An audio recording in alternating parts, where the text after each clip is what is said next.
I wanted to record a video today because I realized, tomorrow is Friday. It's a short Friday before Shabbos, so better I do it today and then don't have to rush tomorrow. So this video is about preserving energy and how healing shame and expectations is a way to protect our energy.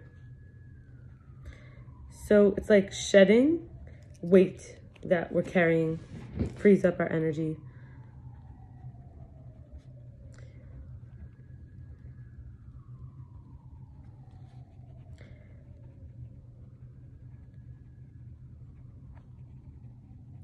When we learn to self-soothe and prioritize our needs, changing course is required by us, forgiving and releasing resentments, accepting limitations and struggles, noticing, focusing on, and committing to the good, coming back to the body and the heart, feeling all, including the pain and discomfort, integrating griefs and disappointments, not consuming unholy associated negativity, owning the shame, like whether it's confessing sins out loud or kicking my own butt, testing my own limits and talking less about myself and to others,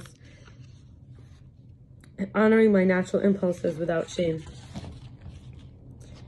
and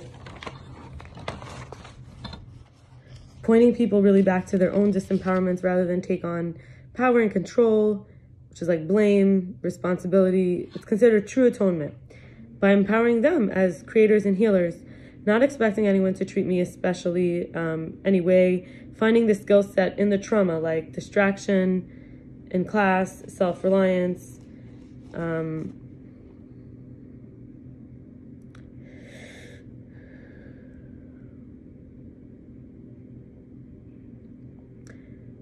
trusting people's actions are about them, and allowing myself to hold opposites, basically breathing even during tension, like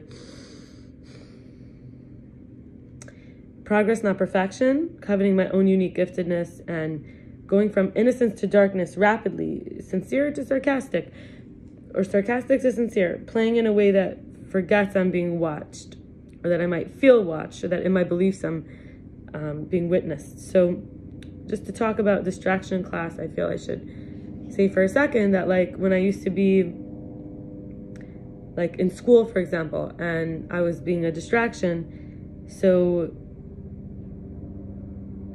it also taught me that I have power, that I can be interesting for people or get them to pay attention to me, and this instead of like self-reliance. So now I'm going to talk about shames. Like, I used to think I'm a disappointment if I disappointed someone. I remember at Klein's and Celebration, these stores in my neighborhood growing up, that I was stealing it even at the Gerwitz's, or Shmira and Shomrim and this man Yosef Kaplan. There was outside help. My mother would hire these Jewish people, some of them unqualified, to try different treatments, calling them on me inappropriate providers because it wasn't outside help. There's this school, MAG, Muncie Academy for Girls, I went to for like a month. I was still the reject there, I felt like, and Shalshelet and Berea. I went to these places very briefly. I remember sleeping at my friend Devorah's house when I was allergic to her cat, silent. I really had nowhere else to go.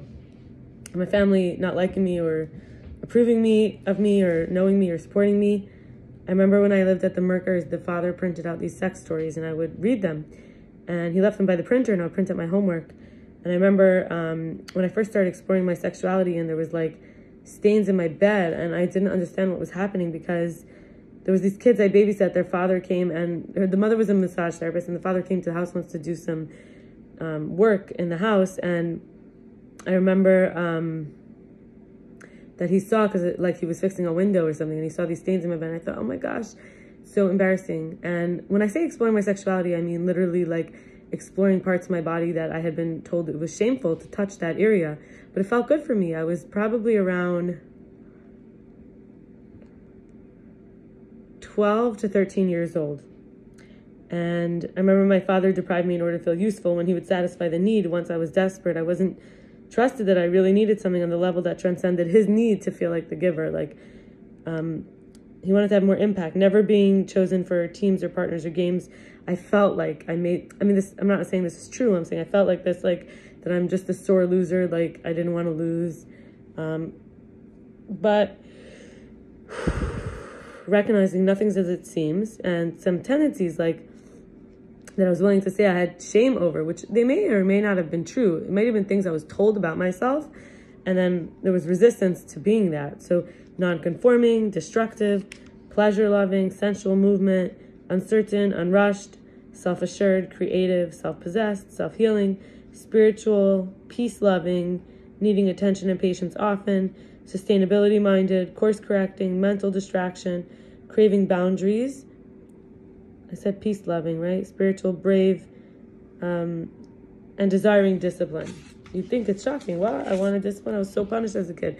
But discipline here meant having a handle on the energy, and moving through to expectations that I'm shedding. I wrote this 4 or 5 years ago, but I'm sharing all this now because I still think it's important. So arriving on command, like healing, calming, enjoying, it doesn't happen on command.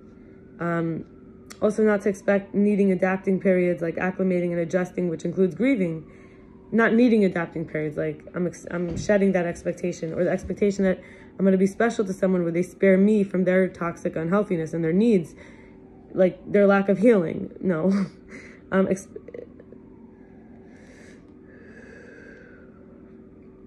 Expecting that all that I share will be appreciated and seen and valued from the get-go.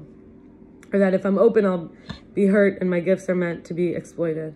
Or that to test safety and loyalty, I've got to reveal insecurities and vulnerabilities. Or that I can't change my mind or motivations or direction until I'm exhausted, falling over, overwhelmed, failing.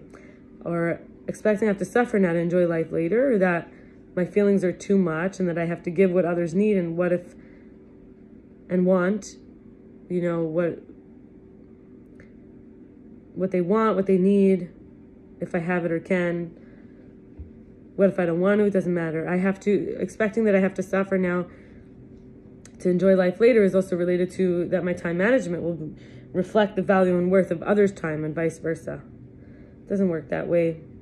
Not others are going to suffer now to be enjoying life later. That I need another person to show me my edges, or that I have to share everything I have or value or is of worth or importance to me, and then also thinking others will. That I have to help anyone going through something similar related to what I have, or that how it looks, the appearances are more significant than how it feels, the experience. And shedding the expectation that my pain means I'm doing something wrong. And also, finally, that choosing my words wisely is rude.